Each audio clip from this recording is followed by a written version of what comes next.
We have got a loaded slate at pitcher for today in MLB DFS. We are here to break it all down, talk with you about lineups as they come out, talk about our favorite stacks, and of course, break down all those stud pitchers for today. Welcome on into the FanDuel Fantasy Live Q&A. My name is Jim Sonis. I am a senior writer and analyst for numberFire.com, here to get you set for another day of MLB DFS, and it's a pretty fun slate. We've got Garrett Cole starting for the Yankees thanks to the change in the schedule where the Yankees are now facing the Orioles. So it's Garrett Cole against the Yankees. Jacob deGrom against the Red Sox, probably a better real-world game than a DFS matchup for deGrom. Chris Paddock against the Giants. Gotta love that. And a couple of lower salary pitchers we can like as well. So a lot of good stuff for today. As a reminder, this is our brand new show here on the FanDuel YouTube, Twitch, Facebook, think Twitter as well. Pretty much wherever you can stream stuff, we are there answering your questions. So if you have questions about MLB DFS for today, hit me up in the YouTube chat,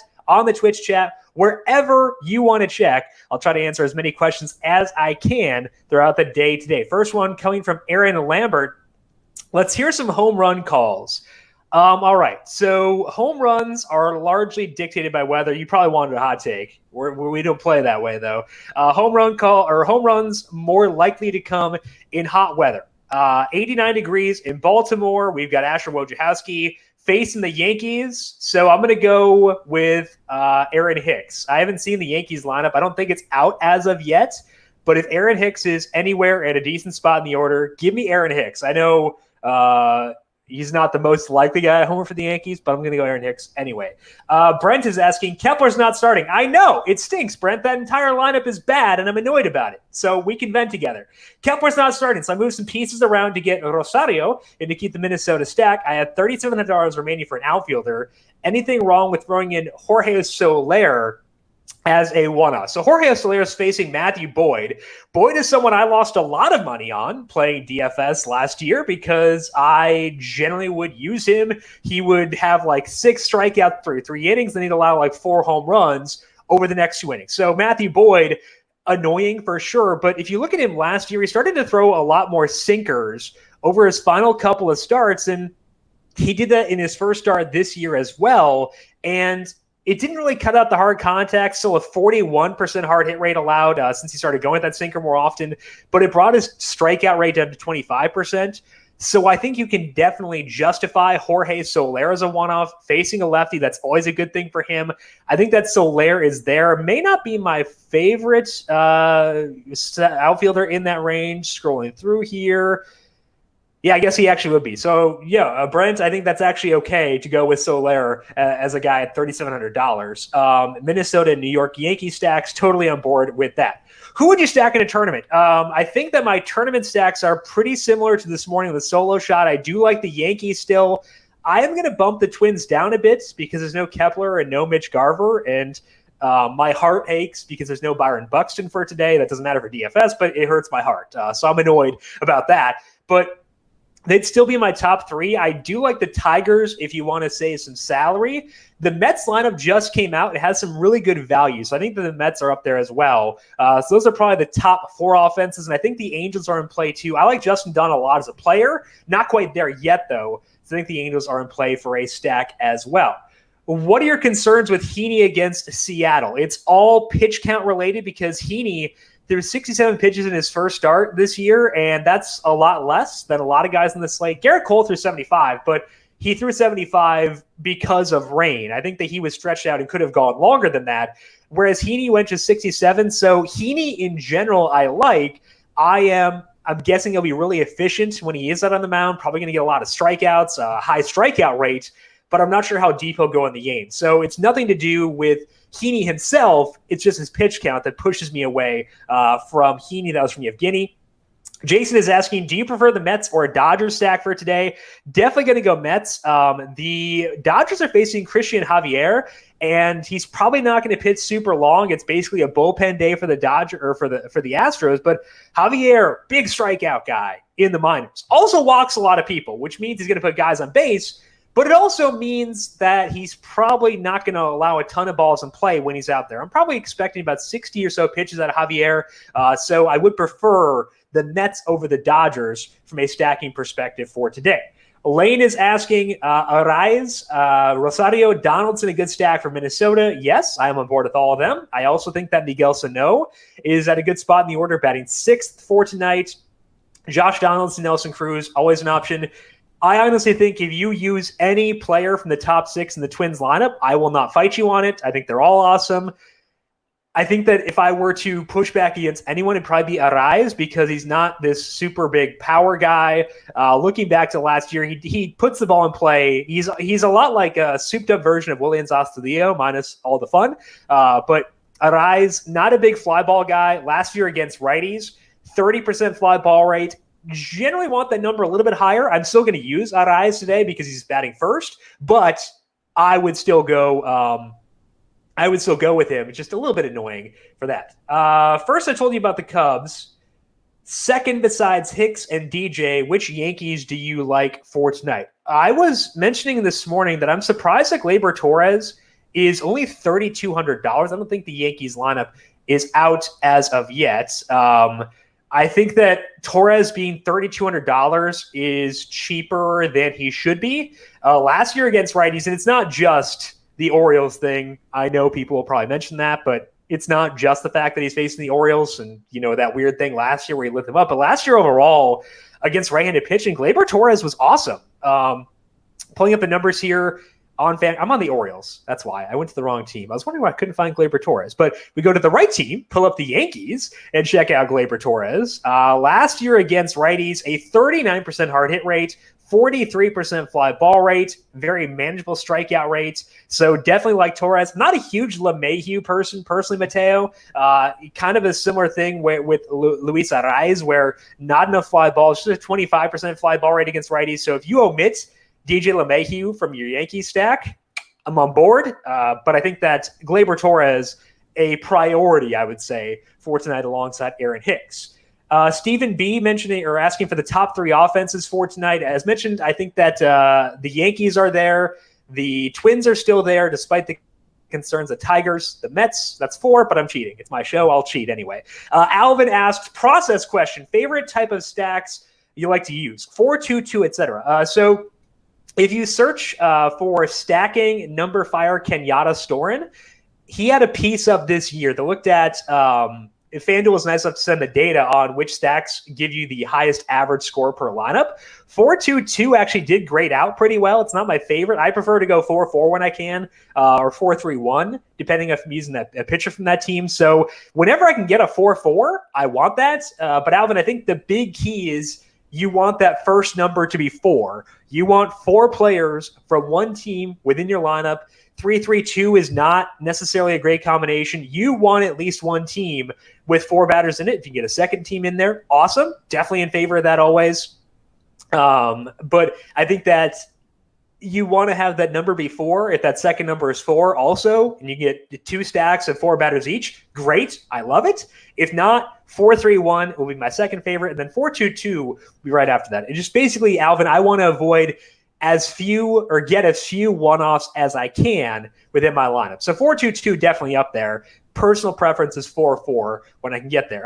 Danny is asking, Hiney, question mark? You may have touched on him. I was late. Yeah, so Danny, we did talk about Hiney a bit, but just for those of you who may have tuned in a bit late, because I know it takes a bit to get into these chats. But the reason that I'm off of Hiney for tonight, or not off, the reason I'm lower on Hiney is that he went 67 pitches in his first start this year, and that's a lot lower than a lot of guys. I don't know if you can actually see it. I'm not sure if the window's big enough, but I have the pitch counts. That's the first number in this column here. The notes column is how many pitches they went in their first start. Let me show you here just as an easier way of showing you. So if you go to FanGraphs, yes, I'm Googling it. Sorry. I could just go to fangraphs.com and search it in there. But if you go to FanGraphs and you go to game log and then click on more batted balls, right there, more BB, it'll show you the pitch count for each pitcher. Heaney went 67 pitches in his first start. That's lower than a lot of the guys we were talking about before here. As a lot of guys were around in the high 70s, lower 80s. So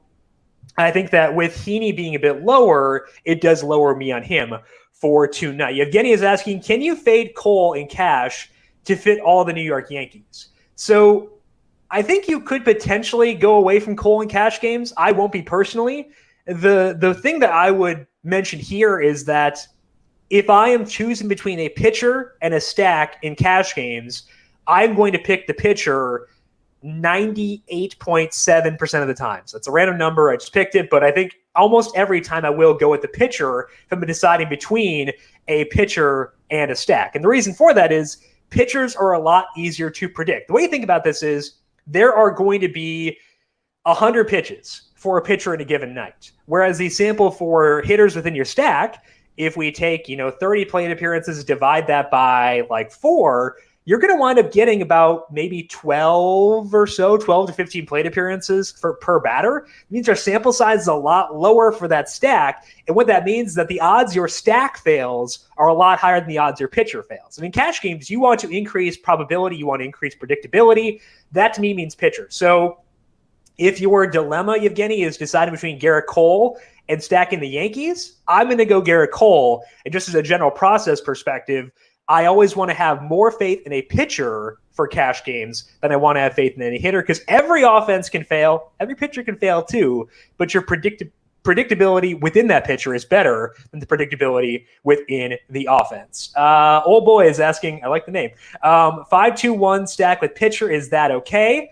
Yes. I think that what I would try to do is cut down. The numbers don't quite add up there, but I would try to cut down on the one-offs.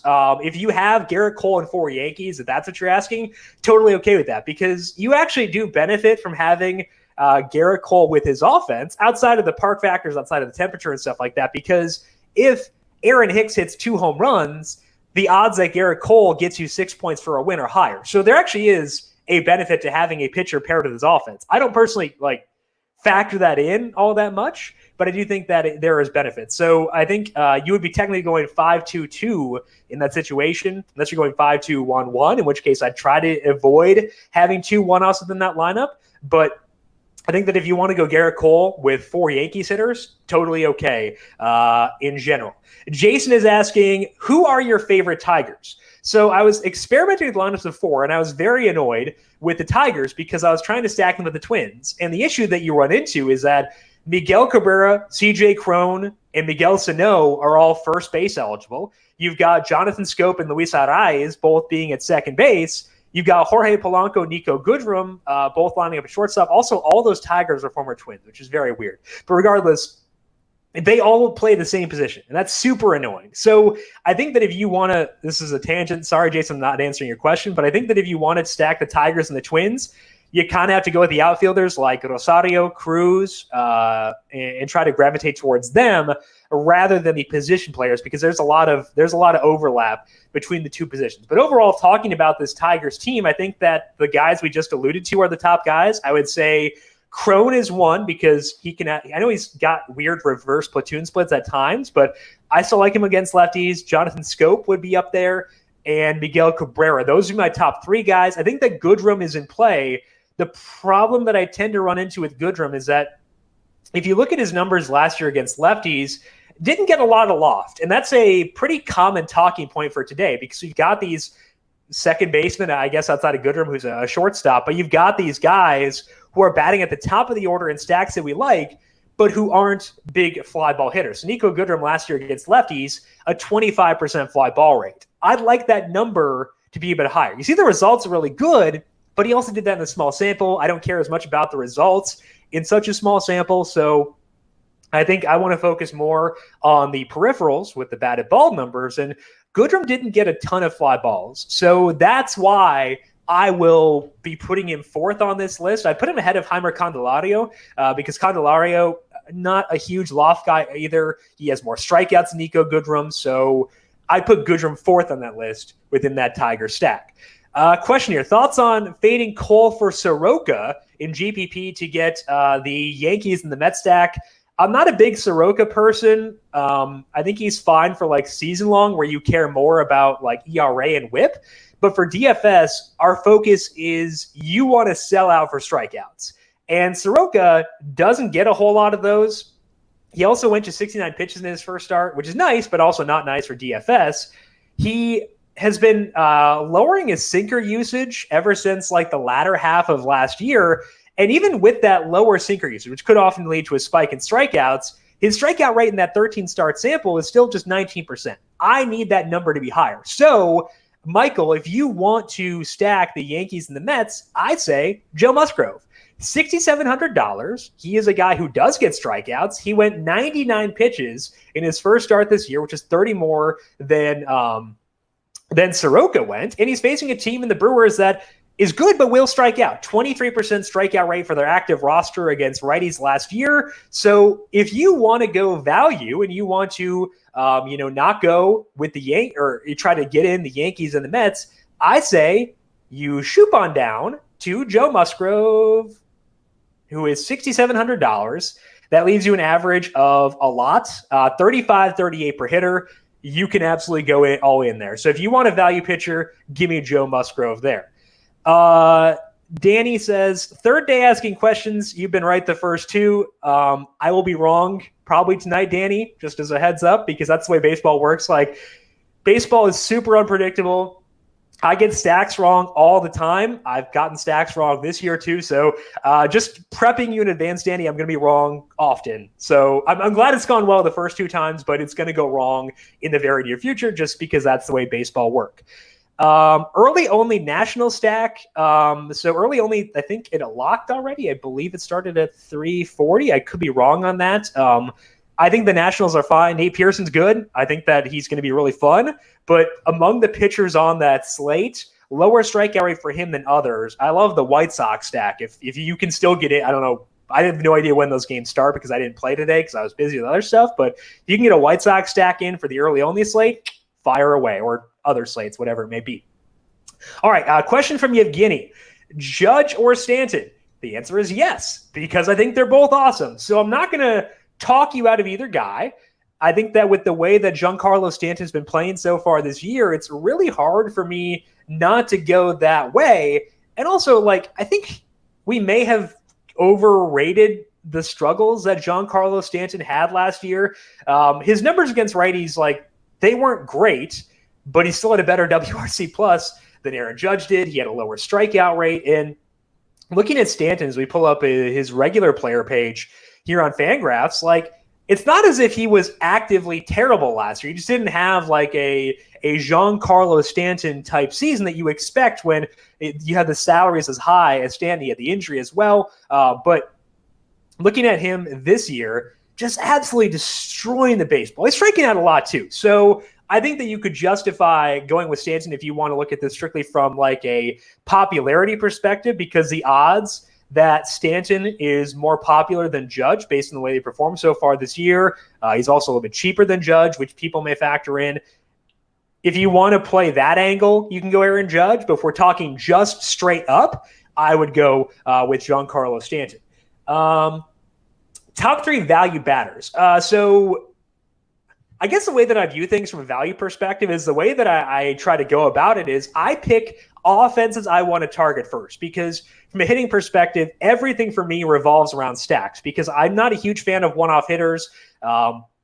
They can do well individually, but a guy is more likely to post this slate-busting total if his entire team goes off than if he just goes off by himself. So to me, if I'm looking for value, I'm looking within my favorite stacks and looking at the top value batters within those stacks. And I think that you can look at the I'm going to refresh this page because the Mets lineup has come in since we redid this. But I think that if you're looking for value players, Brandon Nimmo is confirmed leadoff for the Mets today. He's $2,400. That is an awesome salary. So Brandon Nimmo would be up there. Jeff McNeil, flipping over here to see if McNeil is in the lineup. I would assume that he is. I can't find the Mets. Aha, Mets. Okay, so Jeff McNeil batting second. I love that. Conforto is $3,000. Love that. Dominic Smith batting fifth. Heck yeah, man. Let's boogie. I think that's awesome. So I think that if you're looking for strictly value, the Mets have a lot of it. And I think that I wasn't as into them this morning when I didn't know that they were going to have Dom Smith batting fifth. But I think if you're trying to get up to Garrett Cole and you need to find players who can save you a lot of salary, the Mets do that. They've got Nimmo, Smith, McNeil, Conforto. And if you lock in all those guys, again, we're not going to do full lineups here because that's fairly unethical to do that. I don't want to give out lineups. This isn't some selling picks type show. But if you lock in those 4 guys with Garrett Cole, you have the ability to go at other quality players. 3150, you can boogie with that, especially if you find a value play elsewhere. So I think my favorite value plays will probably be within the Mets, depending on where Aaron Hicks winds up hitting. For the Yankees, I think that Luis Arraez for the Twins is solid. And then also Miguel Sano, definitely a player I would gravitate towards from a value perspective. So for me, the only K Mills, I go with the offenses I like most first and then find the top value plays within those respective offenses. Rob is asking, just got here, thoughts on a Kansas City stack? Apologies if you already touched on it. I did not, Rob, so good question. We have not talked about Kansas City as of yet. Talked briefly about Jorge Soler. When we were talking about Matthew Boyd earlier, mentioned that his strikeout rate has been down. He's been emphasizing his sinker, I'm guessing because he wants to cut down on his hard hit rates. That has not happened. Hard hit rate is still 41%, 25% strikeout rate. That is lower. And we know that Matthew Boyd is prone to implosions. So I think you can definitely get there. Hard hit Whit Merrifield batting first. Jorge Soler second. I'm always a Salvador Perez guy for sure. Maikel Franco batting fourth. There are definitely guys you can use there. I don't think that Adalberto Mondesi is as good against lefties as he is against righties, but I love him from an upside perspective. So I think that Kansas City is okay. They are not near the top of my list, especially with all the value we have within this Mets team. But I think you could go there. I actually kind of like the Tigers a bit more if we're talking about within that same game because they're facing Danny Duffy. Duffy's velocity was down quite a bit in his first start this year. And even if we discount that first start, where, again, the velocity was down, digging at a lot of whiffs, the larger sample on Duffy says we can stack against him. A lot of hard contact, 5.08 skill interactive ERA, and this is over his past 15 starts. I think that we can definitely go Tigers. So I'd rank the Tigers above the Royals within that same game. Old Boy is asking, what's wrong with picking San Diego for tonight? I'm guessing you're talking about from a stacking perspective, and I don't stack teams in San Francisco. I never want to speak in definitives because things can change. We can get in weird situations, but I really don't stack San Francisco or stack teams in San Francisco ever. Second against Johnny Cueto, cool, on board with it. But in San Francisco, it's different because the temperature there is 60 degrees. There is no other game on the slate where the temperature is lower than 74. These games are indoors or have retractable roofs, and I put the temperature based on that, assuming they would have the roof closed in Houston for tonight. But there's no other game with the temperature within 13 degrees. So I'm going to probably just avoid all bats there. So it's not San Francisco in general. It's their situation in San Francisco that I really, really, really hate. Cliff Connors is asking DeGrom, Cole, Duffy. So if I'm ranking them, I go Cole 1 by a good margin. We haven't talked about Jacob DeGrom yet, but in his first start, just 72 pitches. That's not great. It's not to the point where I'd avoid him necessarily because, again, Cole went just 75 with that rain delay. But I think the matchup with the Red Sox is the bigger reason. Just a 20% strikeout rate for their active roster against righties last year. That is a really low number that does lower me on Cole. I actually like Chris Paddock more than for DeGrom. I like Chris Paddock more than I like DeGrom. Paddock went 81 pitches in his first start. He went 83 or 84 in an exhibition start before the season began. So I think that Chris Paddock's my number 2 pitcher behind Garrett Cole. I do like Brandon Woodruff as a cheaper play. He is $8,700, and then Joe Musgrove at $67 if you want to go all the way down. So I think those are the pitchers I'd focus on for tonight. DeGrom, an option for sure, because he's Jacob DeGrom and he's really freaking good, just lower on my list for tonight than those other options. But Garrett Cole, number 1, and the guy I'm using cash games for tonight.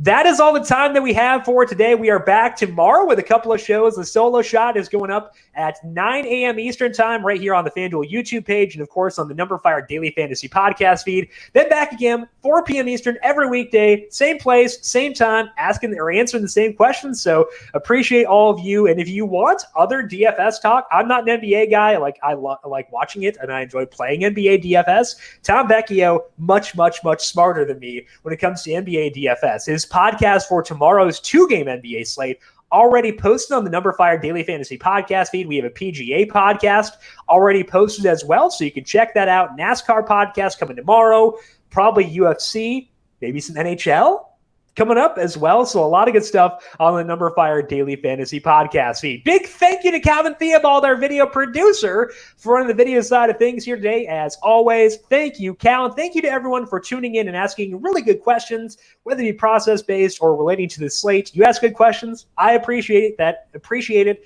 That makes things a lot easier on me. So good luck to all of you tonight. We'll talk to you again tomorrow. This has been the FanDuel Fantasy Live Q&A right here on the FanDuel streaming services.